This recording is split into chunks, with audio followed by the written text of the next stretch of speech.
In this live stream, we prepared the music for our next video with the Singapore frontrunners. Now, I understand that some of my viewers might expect this to be a tutorial on how I'm using tools like Logic Pro and Final Cut Pro to edit the videos. But really, it's not quite meant as a tutorial. I'm just documenting what I'm doing. So I'm working in real time and I'm explaining the steps as I'm doing my work. So some of the folks who are expecting a tutorial might be a bit confused. But to guide you along, you can check the video description. My video description talks about the various things I'll talk about in the video. You can follow these points to understand where I'm heading and what I'm doing in this video. But otherwise, read the transcript for the video. It might help you to find the relevant sections that you want. Sorry, it's going to be quite a meandering kind of video. It's really not about a tutorial. This is a live stream. It's not a real YouTube video. That's why this is more about focusing on the work that's being done step by step. It's not coming up with a polished tutorial about how we should do something, but this is really how I do it. And of course, some of the steps that I do are not quite exactly the right way to do it, but this is what I'm doing right now. And I'm just sharing with you my experience of doing the work. Today's video is about using Logic Pro to prepare the music for our next piece of video. Let's launch Logic Pro. What we'll do today is that we'll take a piece of music that we've downloaded. We'll speed up the tempo, the music by 20%, hopefully. Then we will split up the vocals with the non-vocals. Then we can export two versions of the song, one with vocals, one without vocals. This is so that we can import into Final Cut Pro later, and we can swap seamlessly between the two versions. We'll use vocals for some parts of the song and non-vocals for other parts of the song. This is Logic Pro. We're going to create an empty project. Let's just use the default settings for now.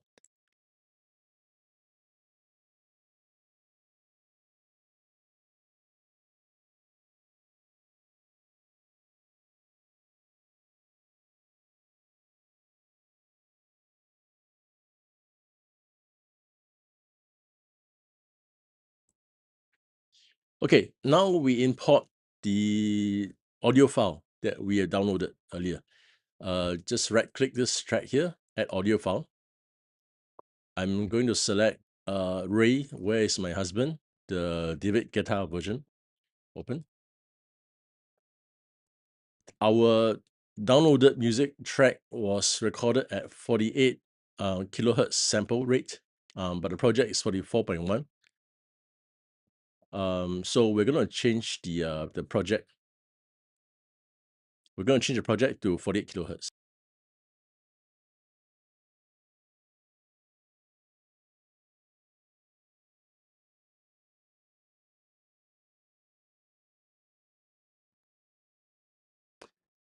Yep, let's do a preview of this song to make sure that it sounds okay.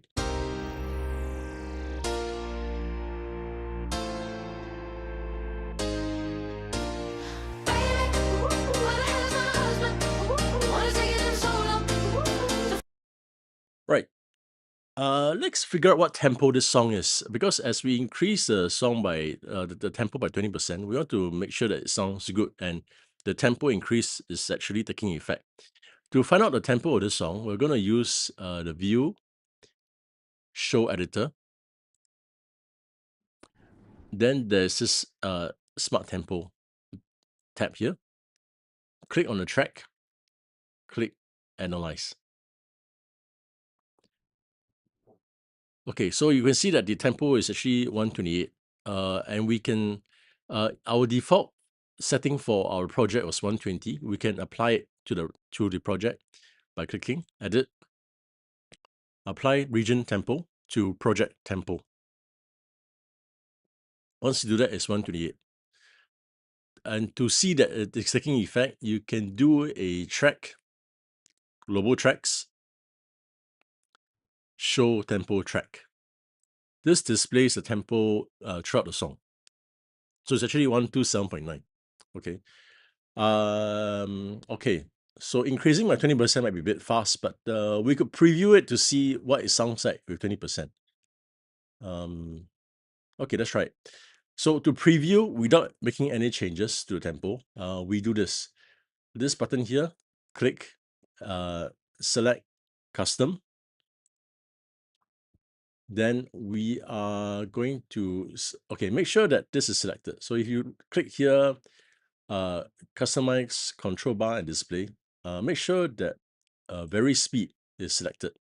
Okay, vary speed will allow us to preview any changes to the tempo, the speed, before making any final changes. So now we see this vary speed here. Yeah. Okay, let's increase it by 20%, which might be a bit too much, but let's try it anyway. We might need to tune it down to 10% perhaps. Okay, this is preview with 20%. Notice that it's in orange, it means that it's in effect now. So let's play it back.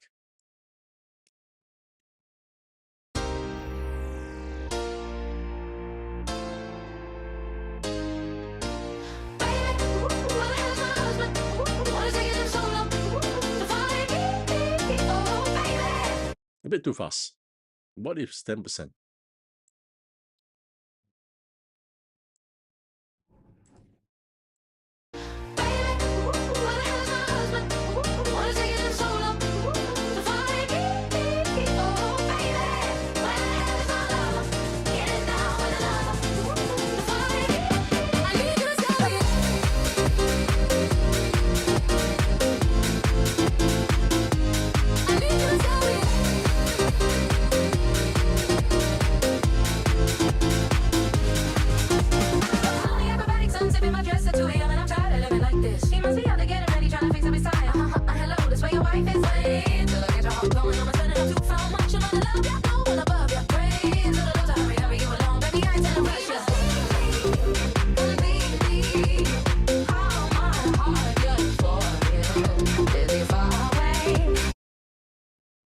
Okay, that sounds a bit fast, but maybe that's a interesting, refreshing take on it. So we will increase by 10%. Okay. Now let's just go back to normal. We're going to click this button here, disable the vary speed here.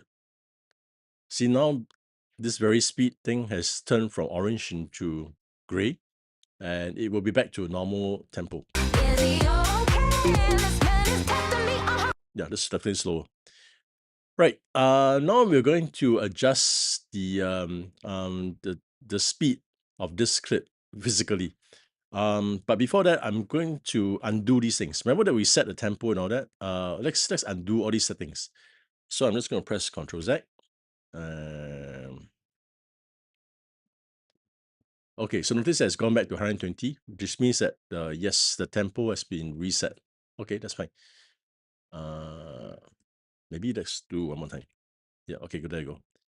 Okay, so now everything is back to the original settings. We know that this thing is actually 128, not 120. Let's speed up by 10%. To do that, we can look at the number of bars there are in this song. So this song has 77 musical bars. To speed it by 10%, it roughly means that we are subtracting 7 bars of music. So 77 bars becomes 70 bars. So I can actually drag this thing to fit into 70 bars of music. But you need to press the special, but you can't just drag this. You need to press the special button. The special button is the alternate button, right? Alternate key. Press the alternate key as we drag. So we will now drag slowly to 70. 77, 70. Okay, good. It's telling us that we need to uncompress and apply the time correction. Fine, let's convert and process. So now it's squeezing the music into 70 bars of music, and it will be faster. To verify, let's do the smart tempo. So click on the track, smart tempo.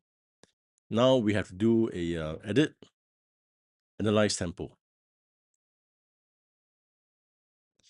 Okay, now tempo is 143. Okay, it's definitely higher than 128 from before. Let's apply it to the project. Edit, apply region tempo to project tempo. and apply. Yeah, there you go. 143, just to be sure. Okay. Let's listen to the music, see how it sounds like.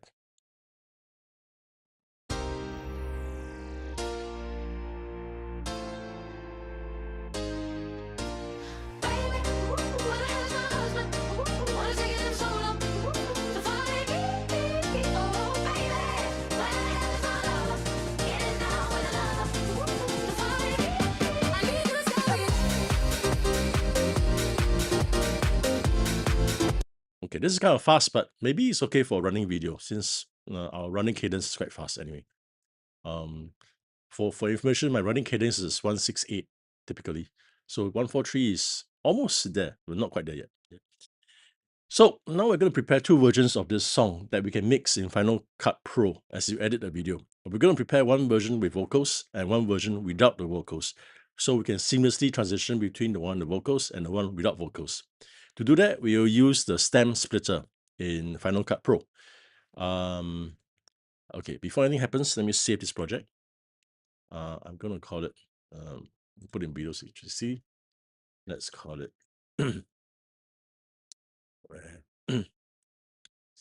Right. Okay, good, done. Now we can do the stem splitting. Right click on the track, select processing, stem splitter. This will split the vocals as from the instrumental tracks. Each instrument will go to its own track.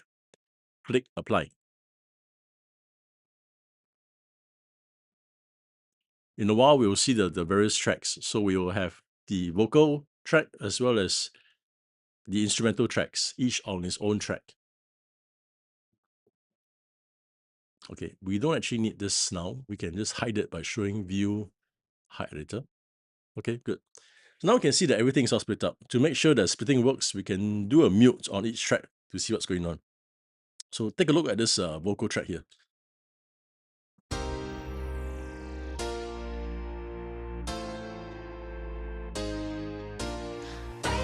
Let's mute. Okay, no more vocals now.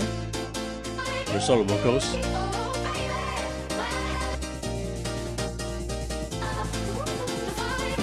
None of the drums.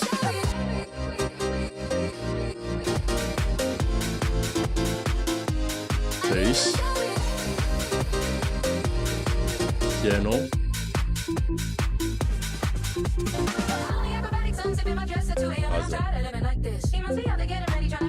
Okay, good. So we could hear that the vocals are cleanly separated from the rest. So now we'll create one version with everything in it, and then another version without the vocals. So I will select all the tracks here. Then I'll do an export file, export selection as audio file. I'm going to put it in Video 360. Let's not remove the silence. We're going to create two versions of the file. We're going to make sure that the file length is exactly the same as the project length, so they must align. Okay, I'm quite curious about this tempo information. What is this about? But let's try and include it, see what happens. Maybe Final Cut Pro will use this tempo information. Because Final Cut Pro will do its own beat analysis. It will do its own tempo analysis. But let's see what happens if we use tempo information. Okay, and it will be exported as Wave 16-bit, and we're done. Yeah. So this is the version with all the vocals. So I'm just going to go back here and rename the file. Where is my husband? Rename with vocal. Let's verify.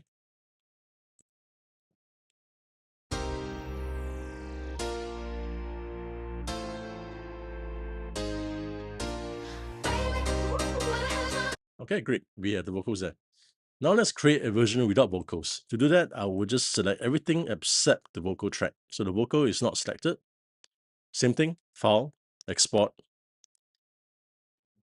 selection as audio file. Extend file to project end, that's correct. 16-bit wave, tempo information, yes. And we'll just export. Rename the file. It will be called Where's my husband? Okay. No. Vocal. Let's verify.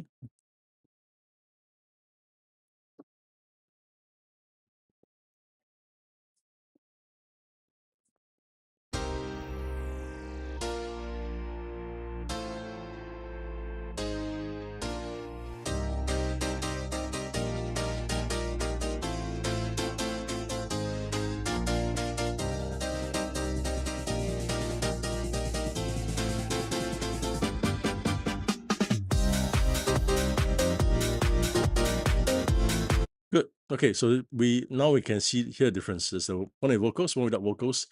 And these are the two tracks that we'll import into Final Cut Pro for editing our running video. Okay.